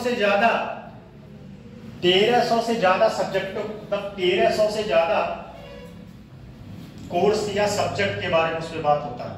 ठीक है, दूरदर्शन 1300 से ज्यादा चैनल, कुछ ऐसे कुछ है। ठीक, दीक्षा ऐप का बस इतने कॉन्सेप्ट है कि ये ऑनलाइन लर्निंग प्लेटफॉर्म है, इस पे आप जो है ऑडियो और वीडियो फॉर्मेट में आप पढ़ाई कर सकते हैं। ठीक, ऐप लिखिए, एक लिख लीजिए परख, परख, परख, परख लिख लीजिए इसमें थोड़ा सा। शैक्षिक गुणवत्ता को बढ़ाने हेतु, शैक्षिक गुणवत्ता को बढ़ाने हेतु राजकीय माध्यमिक विद्यालय के प्रदर्शन, राजकीय माध्यमिक विद्यालय के प्रदर्शन का मूल्यांकन एवं अनुसरण करने, मूल्यांकन एवं अनुसरण करने और विद्यालय में उपलब्ध संसाधनों, विद्यालय में उपलब्ध संसाधनों एवं आवश्यकताओं की नियमित जानकारी प्राप्त कर आवश्यक व्यवस्थाएं सुनिश्चित करने के लिए, क्या हुआ, छूट गया क्या आपका? कहां से छूट गया बताइए? प्रदर्शन का मूल्यांकन एवं अनुसरण, अनुश्रवण, अनुश्रवण मतलब हाँ श्रवण, नहीं अनुश्रवण करने के लिए, किसी चीज का पीछा करके उसको सुनना। ठीक,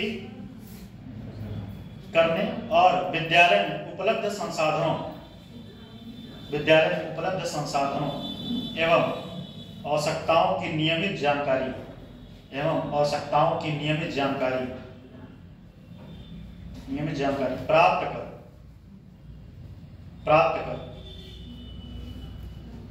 आवश्यक व्यवस्थाएं सुनिश्चित करने के लिए, आवश्यक व्यवस्थाएं सुनिश्चित करने के लिए परख पोर्टल विकसित किया गया है।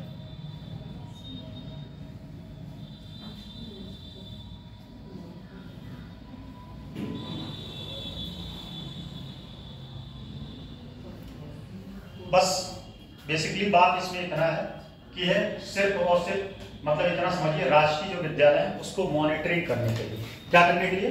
राजकीय जो विद्यालय है, राजकीय विद्यालय कौन से होते हैं? जीआईसी, ये शायद राजकीय विद्यालय है क्या? ये राजकीय है ना? तो जीआईसी जो होता है उसको मॉनिटरिंग करने के लिए ये ऐप बनाया गया था, परख ऐप। ठीक, बात समझ में? एक और लिख लीजिए, इसमें कुछ है नहीं, बस लिख लीजिए ई लाइब्रेरी पोर्टल या प्रज्ञान, सेम वही बात है। ये भी इसमें कुछ लिखने वाली बात नहीं, इसमें ई लिख लीजिए इसके नाम, ई लाइब्रेरी, लाइब्रेरी पोर्टल या प्रज्ञान।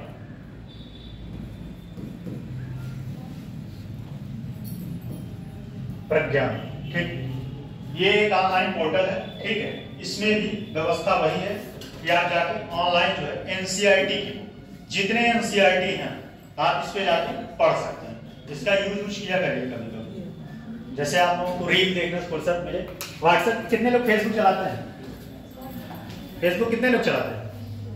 बहुत से हैं। और रील कितने घंटे देखते हैं? स्क्रीनिंग टाइम लगाइए आप, स्क्रीनिंग टाइम लगाया क्या? लगाइएगा। कितने लोग लगाए? आप भी लगाइए, लगाइएगा। आप एक दिन लगाइए, मोबाइल में है कि नहीं स्क्रीनिंग टाइम, लगाइएगा कभी। और 24 घंटे के बाद आप देखिएगा कि आप अपने मोबाइल के साथ कितना टाइम एक्सपेंड कर रहे हैं। जितना टाइम एक्सपेंड कर रहे हैं वो समझिए आप उतना गर्त में जा रहे हैं। गर्त में कहा?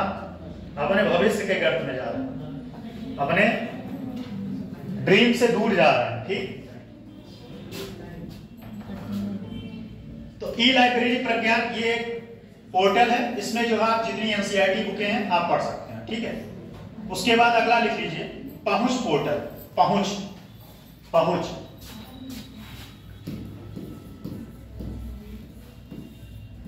पहुंच पोर्टल। अच्छा, इसमें क्या हो सकता है बताइए? पहुंच पोर्टल क्या हो सकता है? पहुंच, इसमें जो है जैसे जो पिछड़े इलाके हैं, ठीक। मान लो किसी को नहीं पता है कि स्कूल कहाँ है, तो इसमें स्कूल के मैप के बारे में दिया रहता है, स्कूल के मैप का रास्ता दिया रहता है कि आप स्कूल पे जाके पहुंच पाए। जैसे आप पहुंच पोर्टल पे जाइए, ड्रमंड इंटर कॉलेज का नाम डालिएगा जहां आप रहते हैं, ठीक। ड्रमंड इंटर कॉलेज का नाम डालिएगा जहां से रहते हैं, वो बताएगा कौन कौन सा रूट है, आप वहां तक पहुंच सकते हैं, ठीक। पहुंच पोर्टल के माध्यम से आपको स्कूल तक पहुंचाने में व्यवस्था, मतलब सुलभ बनाया है, स्कूल तक पहुंचाने में सुलभ बनाया है, बस, ठीक। इतने बात इसमें है, और कुछ नहीं। राजकीय विद्यालयों को वाईफाई कर, इसमें डाटा बस लिख लीजिए बस। राजकीय विद्यालयों में वाईफाई की सुविधा, यहाँ पे है वाईफाई सुविधा? वाईफाई सुविधा है कि नहीं? अच्छा, तब सही है। राजकीय विद्यालय में वाईफाई की सुविधा, वाईफाई की सुविधा। कितने कॉलेज है टोटल? टोटल लक्षित कॉलेज या लक्षित स्कूल 2273, 2273 लक्षित स्कूल 2273 है। इतने स्कूलों तक पहुंचाने का लक्ष्य क्या? वाईफाई, ठीक। वाईफाई, सीसीटीवी कैमरा लगवाना, जैसे यहाँ पे लगा सीसीटीवी कैमरा लगवाना, ठीक। एक और लिख लीजिए इसमें, ये बढ़िया है, प्रोजेक्ट अलंकार, प्रोजेक्ट अलंकार, प्रोजेक्ट अलंकार।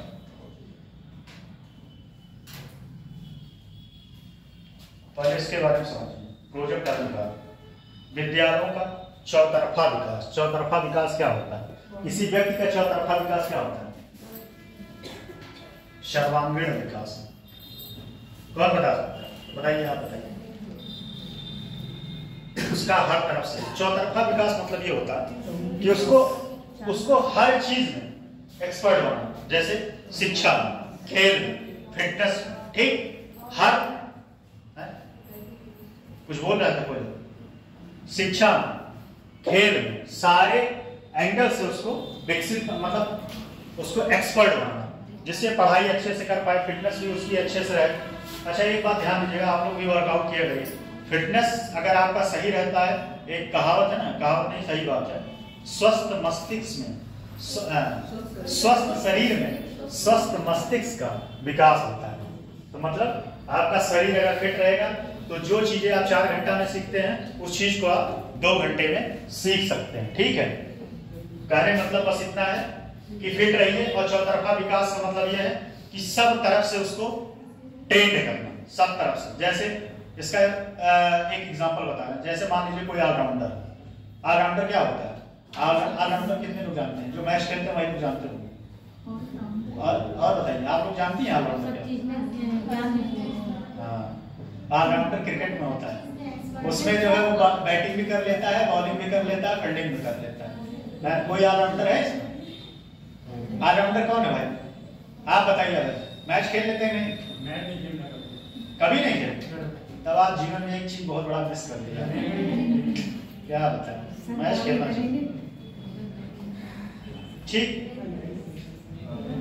बस कहने का मतलब इतना है, इसमें सर्वांगीण विकास लिख लीजिए थोड़ा सा। विद्यालयों के सर्वांगीण विकास के लिए,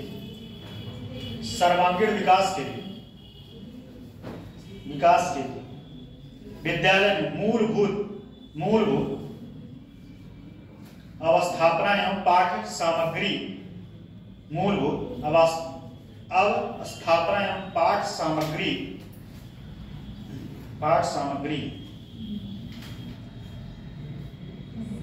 क्रियाकलापों संबंधित सुविधाओं को उपलब्ध कराना, जिससे छात्र एवं छात्राओं का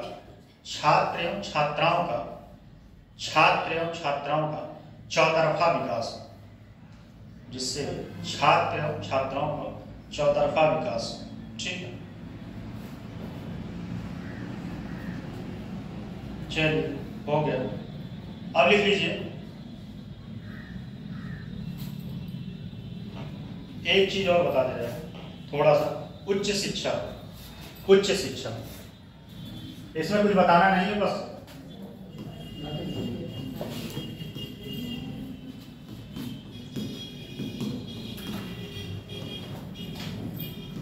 हायर एजुकेशन के बारे में अभी थोड़ा सा पहल किया गया है। उत्तर प्रदेश में 3 जो है विश्वविद्यालय की स्थापना की गई। कौन बता सकता है कहां पर? 3 विश्वविद्यालय।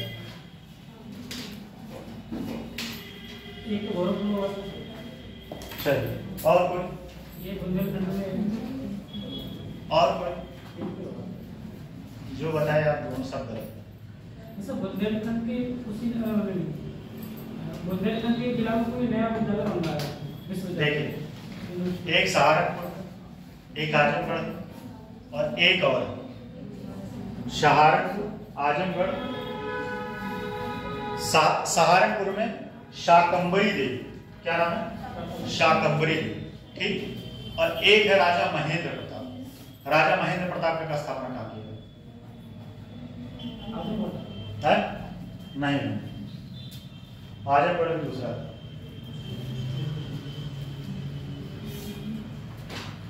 दोहराइए, याद दोहराइए। नहीं याद? याद तो हमें भी है, थोड़ा सा एक हमारे दिमाग से स्लिप हो रहा था। ठीक है, लिख जान। एक है अलीगढ़, ठीक, अलीगढ़ लिख लीजिए। उच्च शिक्षा के विकास के, लिखिए, उत्तर प्रदेश सरकार द्वारा उच्च शिक्षा के विकास के लिए, उत्तर प्रदेश सरकार द्वारा उच्च शिक्षा के विकास के लिए 3 नए विश्वविद्यालय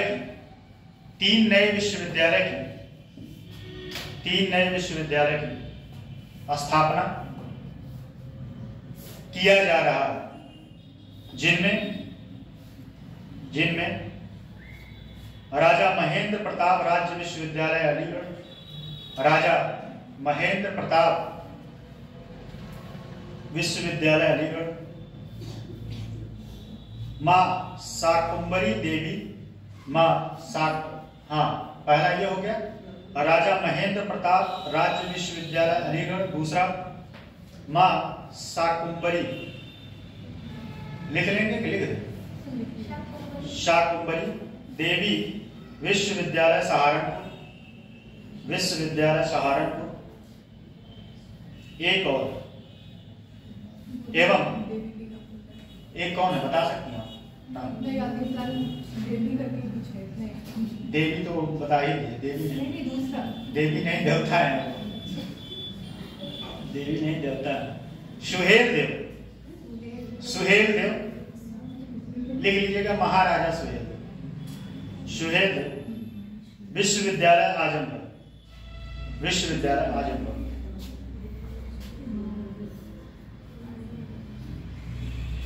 में स्थापना किया जा रहा है, में स्थापना किया जा रहा है। सुहेल देव कौन थे? ये राजभर जो है वही कहते हैं कि हम सुहेल देव के वंशज हैं। पता है राजभर कौन? मंत्री है भाई उत्तर प्रदेश में, और उनका एक कॉन्सेप्ट है, पीला पोछा लेके कहीं जाइए काम हो जाएगा। उनका वीडियो बहुत वायरल हुआ था। ठीक है, दूसरा पॉइंट लिखिएगा इसमें, दूसरा पॉइंट, दूसरा पॉइंट लिखिएगा, राष्ट्रीय उच्च शिक्षा अभियान, राष्ट्रीय उच्च शिक्षा अभियान। देखिए भाई, इसमें कुछ बहुत ज्यादा ज्ञान बताने वाला चीज है, ठीक है, तो ये मत सोचिएगा कि हम लिखवा दे रहे हैं, कुछ है नहीं इसमें, क्या बताने वाला है। और सुहेल देव में हम कौन सा कॉन्सेप्ट बता देंगे, मैं तो दिखा नहीं देंगे आपको, ठीक है। राष्ट्रीय उच्च शिक्षा अभियान देखिए, RUSA ऐसे लिखिएगा कैपिटल में, राष्ट्रीय उच्च शिक्षा अभियान ब्रैकेट में RUSA ब्रैकेट क्लोज, एक केंद्र प्रायोजित, एक केंद्र प्रायोजित योजना, एक केंद्र प्रायोजित योजना CSS, इसको लिख लीजिए। फिर उसके बाद न्यू एजुकेशन पॉलिसी बताते हैं, और फिर उत्तर प्रदेश में कॉलेज ड्रॉप आउट की संख्या क्यों बढ़ रही है, इसके पीछे का कारण है, ठीक है। बस चैप्टर खत्म। CSS ब्रैकेट में लिखिएगा, है CSS है, CSS है, गूगल कर लीजिएगा। योजना ही है और कुछ है नहीं, कॉन्सेप्ट नहीं है, योजना ही है, ठीक, जिसे 2013 में शुरू किया गया था, जिसे 2013 में शुरू किया गया था, जिसका उद्देश्य राज्य स्तर पर उच्च शिक्षा के, जिसका उद्देश्य राज्य स्तर पर उच्च शिक्षा के नियोजित विकास के माध्यम से, नियोजित विकास के माध्यम से। आरओ के लिए क्वेश्चन आपका तैयार है, वो 3 विश्वविद्यालय विकास के माध्यम से उच्च शिक्षा में पहुंच, उच्च शिक्षा में पहुंच, समानता और गुणवत्ता में सुधार करना, समानता और गुणवत्ता में सुधार करना, सुधार करना, ठीक। अगला पॉइंट इसमें लिखिएगा,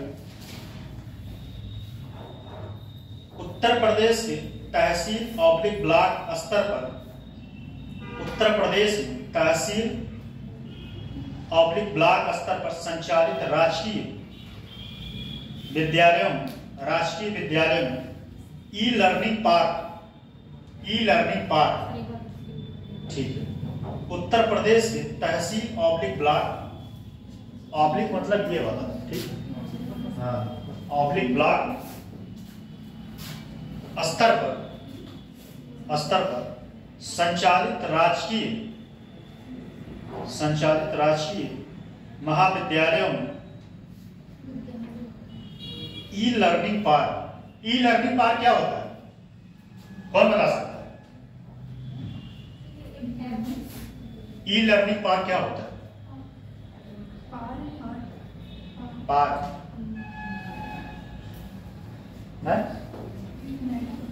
पार्क में क्या होता है पहले ही बताइए आप। पार्क गए हुए हो नहीं, कभी गए हो पार्क? क्या होता है पार्क? घूमा जाता है, वो तो हमें भी पता है। पार्क में क्या होता है? पेड़ लगे होते हैं। ऐसे ई लर्निंग पार्क में क्या होगा, सॉफ्टवेयर से रिलेटेड कई सारे एआई से रिलेटेड इंस्ट्रूमेंट होंगे वहां पे, ठीक है, डिजिटल चीजें होंगी, डिजिटल चीजें, मशीन होंगी जिससे आप कोई चीज सीख पाए, ठीक। तो वही है, और क्या, नए नए टूल्स होंगे जिसके माध्यम से आप कोई ऐसा टूल्स होगा जिससे आप कैलकुलेशन अच्छे से कर पाए, कॉन्सेप्ट अच्छे से, मान लीजिए फिजिक्स का कोई कॉन्सेप्ट है उसको आप अच्छे से पढ़ पाए। ई लर्निंग पार्ट में यही सब बातें वहां है।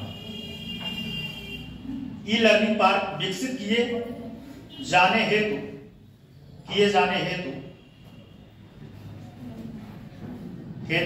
प्रत्येक राजकीय विद्यालय में 5 कंप्यूटर उपलब्ध कराए गए।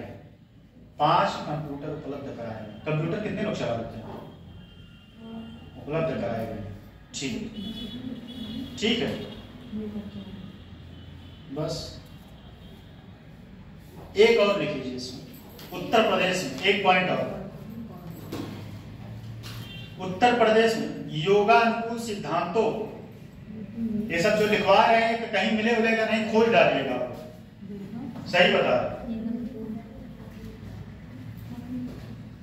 आपसे ज्यादा मेहनत हम करते हैं बैठ के, या आप लोगों को अच्छी चीज दे दे। प्रदेश में योगानुकूल सिद्धांतों एवं प्रयोगों को जीवनोपयोगी लिख दे रहा है।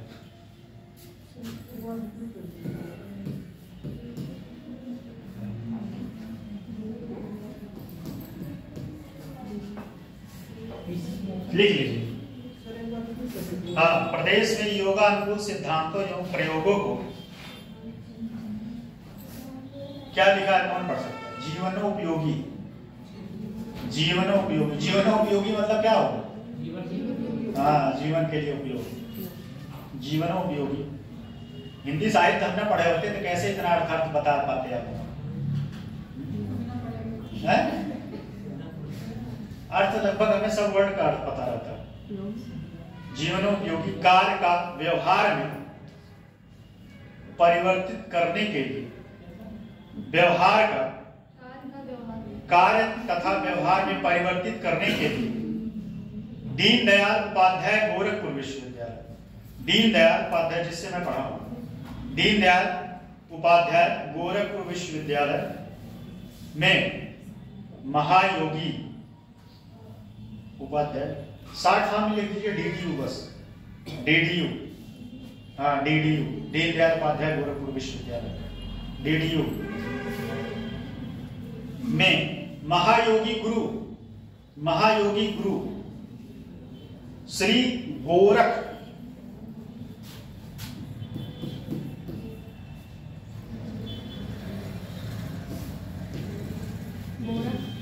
गोरखनाथ शोध पीठ की स्थापना की गई। ये क्वेश्चन आरोप में बन सकता है। एक क्वेश्चन तैयार, इस पूछ लेगा क्वेश्चन कि महायोगी श्री गोरखनाथ पीठ की स्थापना कहाँ की गई, किस विश्वविद्यालय में, किसमें की गई?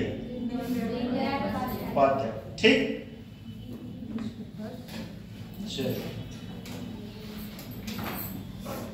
अच्छा एक बात और आप लोगों से डिस्कस कर लेते हैं। कितने लोग बता सकते हैं, बताइए।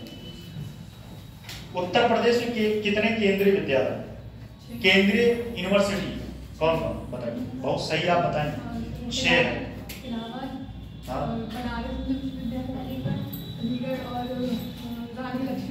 हाँ बहुत सही। राजीव गांधी कहाँ है? सही। और अम्बेडकर को कहाँ है? बाबा साहेब अम्बेडकर। कितने लोगों को पता था? हाथ उठाए। 6 पता था? आपको पता था? सबसे बड़ा आवासीय विद्यालय कौन है, आप बताइए। जो बनारस का है BHU को। सही, सबसे बड़ा आवासीय विद्यालय। ठीक,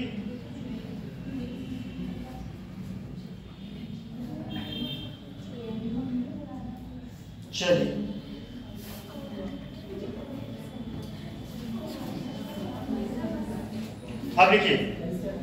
अब लिखिए प्रदेश की शिक्षा प्रणाली की समस्या, प्रदेश की शिक्षा प्रणाली की समस्या, प्रदेश की शिक्षा प्रणाली की समस्या।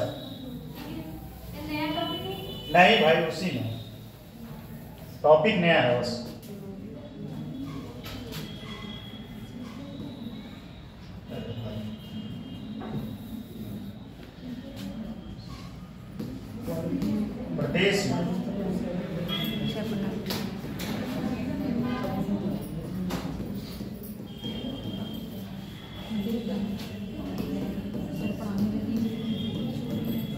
समस्या।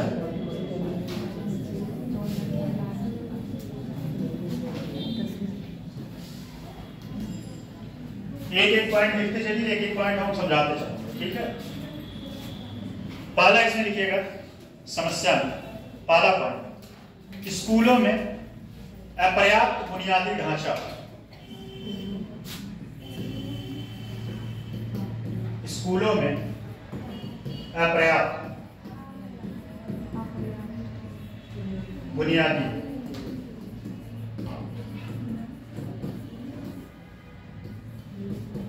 ढांचा की कमी।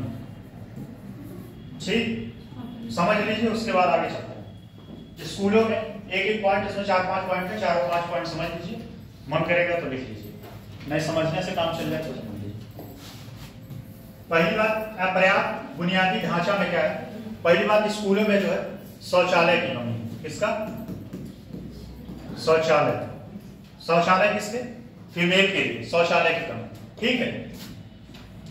व्यवस्थित इंफ्रास्ट्रक्चर, बिल्डिंग सही नहीं। क्या है? बिल्डिंग सही नहीं।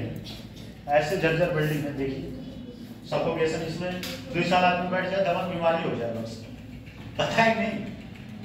जहां कभी भी देखिए, जहां सीढ़न वाला घर होता है उसमें नहीं रहना चाहिए। अगर आप लोग के घर में कोई कमरा होगा सीढ़न वाला तो उसमें मत रहिएगा, नहीं तो आपको दमा बीमारी हो जाएगा। और दमा कोई इलाज नहीं। शीडन हम कोई उर्दू शब्द नहीं बोल रहे हैं, इंग्लिश हिंदी शब्द ही है। हाँ,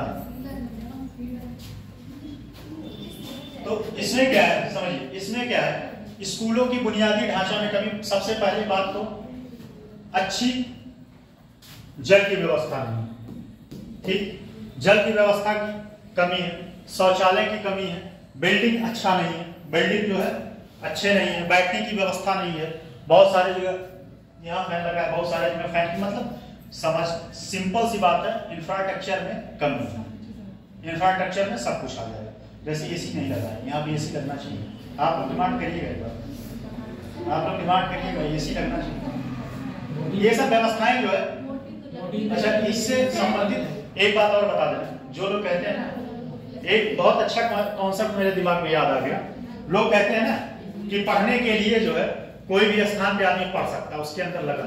लेकिन सबसे ज्यादा रिजल्ट क्यों अमीर वर्ग कर रहा है यूपीएससी? कभी सोचा आपने?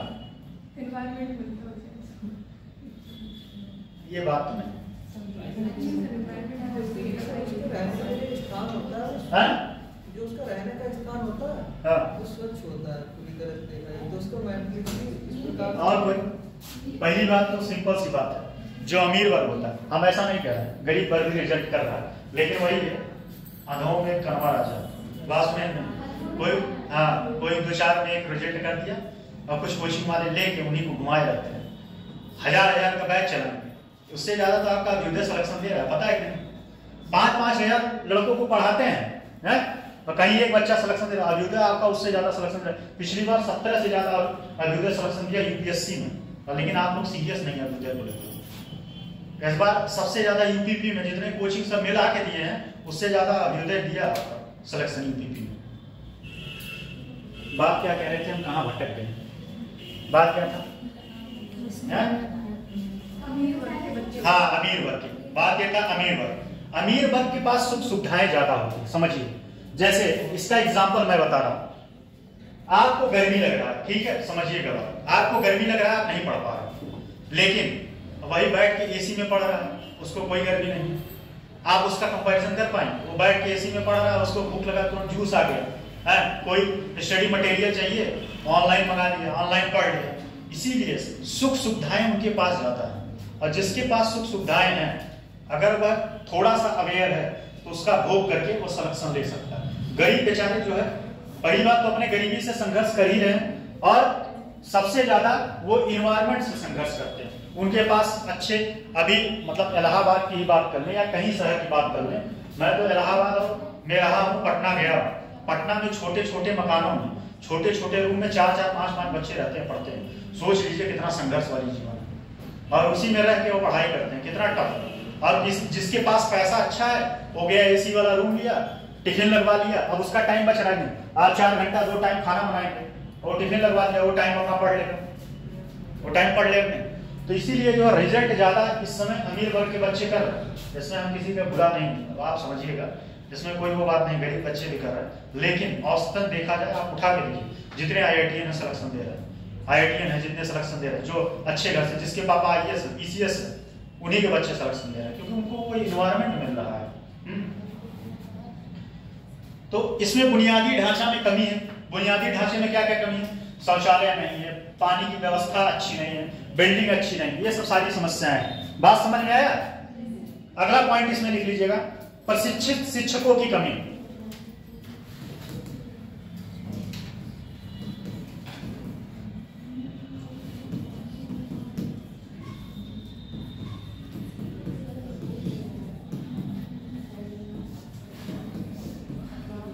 कमी, अब इसमें समझिएगा, प्रशिक्षित शिक्षकों की कमी। जैसे हमेशा सिलेबस नया नया अपडेट हो रहा है। जैसे मैं अपनी एग्जांपल बता रहा हूं, अपना एग्जांपल दे रहा हूं। मैं आज भी उसी लड़ाई में हूं जिस लड़ाई में आप हो। जितना सिलेबस, जितना क्वेश्चन से मैं फ्रेंडली हूं, उतना कोई 20 साल से जो पढ़ा रहा है वो हो पाएगा? उसके पास टाइम ही नहीं प्रीवियस ईयर देखने के लिए। उसको पेपर का ट्रेंड नहीं पता है, पेपर में ट्रेंड क्या चल रहा है, बस वो पुराने धर्रे पे पढ़ाया जा रहा है। और जो नए टीचर हैं जो उस एग्जाम से जुड़े हैं, उनको पता है कि पेपर का ट्रेंड क्या चल रहा है, अब हमको किस तरीके से पढ़ाना चाहिए जिससे एग्जाम निकल पाए। पुराने टीचर क्या है, इंटर कॉलेज में जो मैथ वाले टीचर हैं, वो उसी पुराने धर्रे पे पढ़ाए जा रहे हैं, कुछ नया इन्वेंशन नहीं कर रहे। उनको प्रशिक्षित करना चाहिए नए तरीके से उनको पढ़ाने के लिए। सही बात तो यह है कि टीचरों को हमेशा साल में एक बार सारे टीचरों की ट्रेनिंग होनी चाहिए, और उसमें जो है जो योग्य व्यक्ति हो IITian, वो आके उनको एक्सपर्ट करें, टेक्नोलॉजी से फ्रेंडली बनाएं। आप टेक्नोलॉजी का यूज करके कैसे पढ़ा सकते हैं? मान लीजिए ट्रायंगल पढ़ा रहे हैं, ट्रायंगल का तुरंत जो है शेप आ जाए, ठीक, 3 डायमेंशन आ जाए। या फिर मान लीजिए फिजिक्स का कोई कॉन्सेप्ट पढ़ा रहे हैं, फिजिक्स का तुरंत जो है गूगल करके दिखा दे। तो इन सबसे क्या होगा कि चीजें अच्छे से आसानी से समझ में आएगी। ठीक है, चीजें अच्छे से आसानी से समझ में आएगी। तो इसमें सबसे बड़ी कमी क्या है कि शिक्षक जो है अपग्रेड नहीं है, वो पुराने धर्रे पे पढ़ा रहे हैं, इस वजह से बच्चों का विकास नहीं हो पा रहा। जैसे मानिए कोई टीचर आपको पुराना सन 90 का जो है कॉन्सेप्ट बताया जा रहा है, TCS का 90 का क्वेश्चन रटवा रहा है, क्या मतलब? 90 का क्वेश्चन रट के आप 24 में एग्जाम निकाल पाएंगे? नहीं। 90 में क्या होता था, 1 लाइनर क्वेश्चन आते हैं, अब क्या है, स्टेटमेंट बेस्ड क्वेश्चन आते हैं। आप दोनों लोग बहुत हंसती हैं, क्या बात है? आप दोनों लोग बहुत हंसती हैं, समस्या क्या है बताइए? नहीं, अभी तो हंसी है, मैं क्लास में हमेशा देखता रहता हूँ। क्या होगा, कहीं इतना तेज बोल रही है? नहीं, किसी लिए तेज बोल रही है? पढ़ना तो आसानी से पढ़िए, मत पढ़ना तो मत पढ़ा करके, ठीक है? मेरा कोई एहसान नहीं कर रहे हो आप यहाँ पढ़ के, मेरे ऊपर एहसान नहीं कर रहे हो आप। सरकार फ्री में दे रहा है योजना। तो टीचर जो है अपग्रेड नहीं, टीचरों को अपग्रेड होना चाहिए। ठीक है, अपग्रेड रहेंगे तो नए तरीके से आपको क्या करेंगे, चीजों को बता पाएंगे। समझ में आई बात? अब नए टीचर जो है, मान लीजिए जो एग्जाम दे रहा है, किसी का भी एग्जाम जो दे रहा है, वो क्या करेगा, वो एग्जाम के क्वेश्चन से अवेयर है कि कौन सा क्वेश्चन किस तरीके से बन रहा है। आपको 90 का क्वेश्चन अगर रटवाए तो क्या एग्जाम में आप रिलेवेंट हैं? नहीं। ठीक, आपको 2023 का ट्रेंड पता होना चाहिए कि क्वेश्चन का पेपर अब स्टेटमेंट बेस आ रहा है। तो कहने का मतलब यह है कि टीचरों को अपग्रेड होना पड़ेगा। बात समझ में आई? नेक्स्ट पॉइंट क्या है इसमें, सरकारी और निजी विद्यालयों में असमानता। सरकारी और निजी विद्यालयों में असमानता।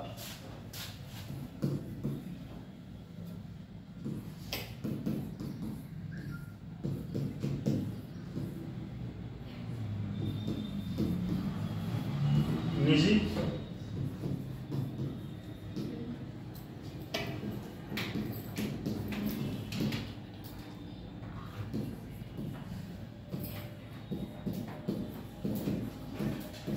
असमानता। अब समझिए सरकारी और निजी विद्यालय में असमानता। जैसे आप समझिए प्राइवेट स्कूल में क्या है, बिल्डिंगें अच्छी हैं, ठीक है, बिल्डिंगें अच्छी हैं, टीचर भले उतना अपडेट ना हो, लेकिन प्राइवेट स्कूल के टीचर जो है, सरकारी स्कूल के टीचर ज्यादा योग्य होते हैं। किसके अकॉर्डिंग? प्राइवेट के अकॉर्डिंग। प्राइवेट स्कूल में क्या होता है, कोई एग्जाम तो होता नहीं, गए, अपना इंटरव्यू दिए, इंटरव्यू देने के बाद सिलेक्शन हो गया, पढ़ाना शुरू कर दिया। लेकिन सरकारी स्कूल में, इस स्कूल में, यहाँ पे राजकीय विद्यालय में जो है टीचर बनने के लिए पता है कितना टफ एग्जाम होता है। यूपीएससी एग्जाम, यूपीपीसीएस इसका एग्जाम कंडक्ट कराता है। यहाँ पे जो टीचर खड़ा होता है, जो इस स्कूल में पढ़ाता है जीआईसी में, वो यूपीएससी एग्जाम कंडक्ट कराता है। 2 फेज से चलता है, पहला प्रीलिम्स होता है, दूसरा डिस्क्रिप्टिव होता है। टीचर ज्यादा योग्य होते हैं, लेकिन वो आके अपना जो है कर्तव्य भूल जाते हैं। ठीक है, आके जैसे बहुत सारे टीचर होंगे, झुंझुना पकड़ा के चले जाएंगे, पीडीएफ थमा के चले जाएंगे, आप झूलते रहिए जीवन भर, मगन बन के रहिए आप। इसीलिए टीचर का कभी भक्त मत बनिएगा, मेरा ऐसा मानना है। आप टीचर को देखिए, टीचर आपको क्या दे रहा है, जो आपको पढ़ा रहा है वो आपके एग्जाम पे रिलेवेंट है कि नहीं।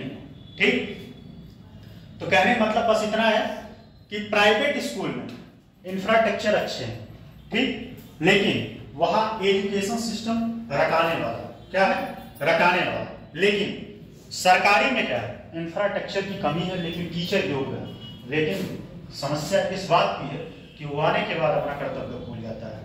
प्राइमरी स्कूल में टीचर बनना कितना टफ है पता है आप? पहली बात तो आप जो है बीए करिए, फिर उसके बाद बीटीसी या बीएड करिए। खैर बीएड वालों को तो बाहर कर दिया प्राइमरी स्कूल में, फिर उसके बाद टेट निकालिए, सुपर टेट निकालिए, तब जाके एग्जाम नौकरी आपको मिलेगा। और क्या है, कहीं ना कहीं तो आपको फिर समस्या है, कोर्ट से भी जाके लड़ेगी। ठीक, तो ये सब सारी समस्याएं हैं, असमानता है। प्राइवेट स्कूल के टीचर के पास सुख सुविधाओं की कमी है, बेचारे जो है स्ट्रगल करते हैं, संघर्ष कर रहे हैं जीवन में। लेकिन सरकारी स्कूल के टीचरों का पैसा अधिक आ रहा है। सोचिए, प्राइमरी स्कूल के टीचर का सैलरी पता कितना है? स्टार्टिंग सैलरी 50,000 से ज्यादा है, 60,000 रुपए। लेकिन वहीं प्राइवेट स्कूल में क्या है, बेचारे 10,000 12,000 से किसी ज्यादा टीचर नहीं मिलता। कोई इंग्लिश मीडियम स्कूल पता कर लीजिएगा, यहाँ पे जो अच्छे स्कूल हैं वहां भी मैक्सिमम टीचर अगर सैलरी किसी का होगा 20,000 होगा, 35,000 मान, ठीक है 35,000, इससे ज्यादा नहीं होगा। लेकिन उससे कितना वर्क लेते हैं, कितना वर्क लेते हैं। बात समझ में आया? असमानता समझ में आया कि नहीं? अरे हाँ हूं तो बोलिए आप लोग। ठीक, समझ में आया तो अच्छी बात है। टाइम हो गया, सांस पूरा शुरू आपका। ठीक, एक और देख लीजिए, ये टॉपिक खत्म भी होने वाला है। कल न्यू एजुकेशन पॉलिसी है, वो पढ़ाने के बाद। अच्छा एक चीज और पहले समझ लीजिए तो हम बताते हैं। फिर उच्च शिक्षा ड्रॉप आउट, देखिए उच्च शिक्षा ड्रॉप आउट।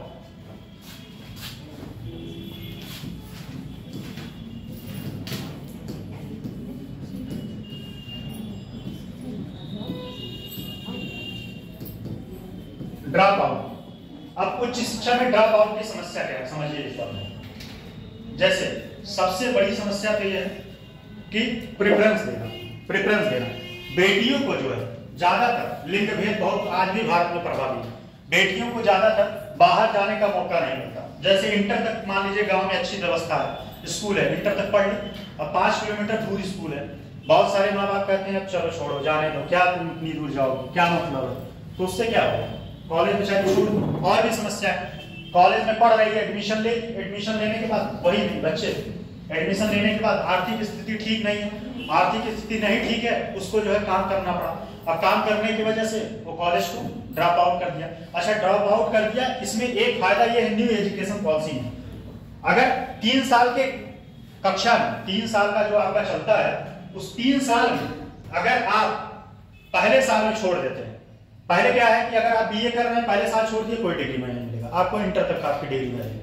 लेकिन न्यू एजुकेशन पॉलिसी में ये फायदा है क्या, तीनों साल, वैसे तो 4 साल में ग्रेजुएशन हो जाएगा, तीनों साल में आप पहले साल छोड़ते हैं तो आपको एक सर्टिफिकेट मिलेगा, ठीक, दूसरे साल छोड़ते हैं डिप्लोमा का सर्टिफिकेट मिलेगा, तीसरे साल छोड़ते हैं तो स्नातक का सर्टिफिकेट मिलेगा, चौथा छोड़ते हैं तो शोध का। शोध मतलब आप जहां बीटेक वाले अप्लाई कर सकते हैं। अगर आप बीएससी किए हैं तो जहां बीटेक वाले एलिजिबल होंगे वहां आप बीएससी करके भी फॉर्म अप्लाई कर सकते हैं। तो ये सब सारी सुविधाएं हैं। इस वजह से गांव में क्या होता है या शहर में कॉलेज ड्रॉप आउट की समस्या सबसे ज्यादा यही है कि स्कूल जो है दूर है।